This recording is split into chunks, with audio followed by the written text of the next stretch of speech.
Кылыч Байсов 3 жылдан бери Аламөдөн райондук сотунун төрагасы болуп эмгектенип келет. Ал эми жалпы сот тармагында Кылыч Байсовдун жүргөнүнө 23 жыл болду. Сот отурумунун катчылыгынан эмгек жолун баштаган судья бул тутумга болгон коомчулуктун ишенимин арттыруу үчүн алгылыктуу иштер аткарылып жаткандыгын белгилейт. Алардын бири автоматташтырылган АИ системасы. Жазык иштерди аудио видео фиксация менен иш алып баруу деп көрсөтүлгөн, мыйзам менен бекитилген. Ошону алганда бүгүнкү күндө иштер жүрүп атат.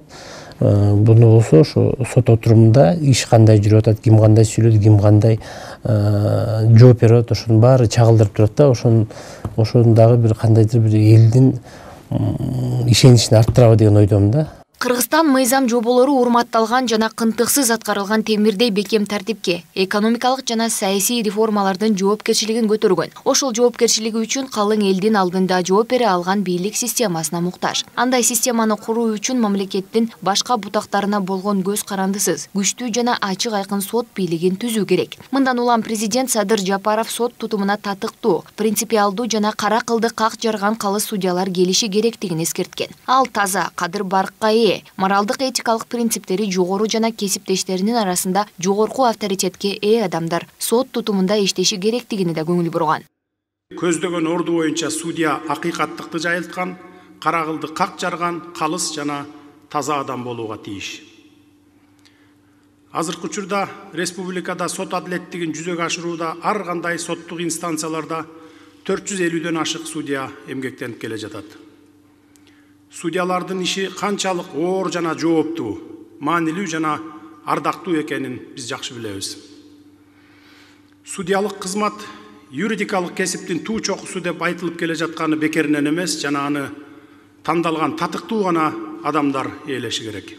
Республикадагы бүгүнкү соттун абалы баарына сыр эмес, болуп көрбөгөндөй төмөн деңгээлге түшүп кеткенинен улам өлкөдө башаламандыкка жол берилип келди. Мындан улам президент Садыр Жапаров сот тутумундагы жакшы эмес кырдаалды жеңүү, алар менен байланышкан терс көрүнүштөрдү жоюу милдетин мойнуна алганын айткан. Ал мындан ары бийлик түзүмдөрүнөн судьяларга эч кандай көрсөтмө бере албаарын белгилеген. Президент башка бийлик бутактары сот тутумунун өкүлдөрүнөн кысым көрсөтүп же сот бийлигинин укугун пайдалана албаарын кошумчалап, сот бийлигинин көз карандысыздыгы президент тарабынан кепилденерин убадалаган. Бирок мындан кийин сотторго болгон талап дагы күчөтүлөт. Ар бир мыйзамсыз чечим үчүн ар бир судья керт башы менен жооп берет. Себеби ар бир судьянын чечими мыйзамдуулуктун күзгүсү болушу керек.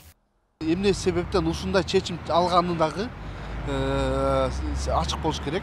Бул биринчи, экинчиси бул биргиктүү практика болуш керек. Мисалы, эгер нарында бирөөнү тоог үчүн ушунча канча бир жылга кетсе эркиндигин, ошончо талашса да болуш керек, нарында да башка областтарда да ошондой болуш керек.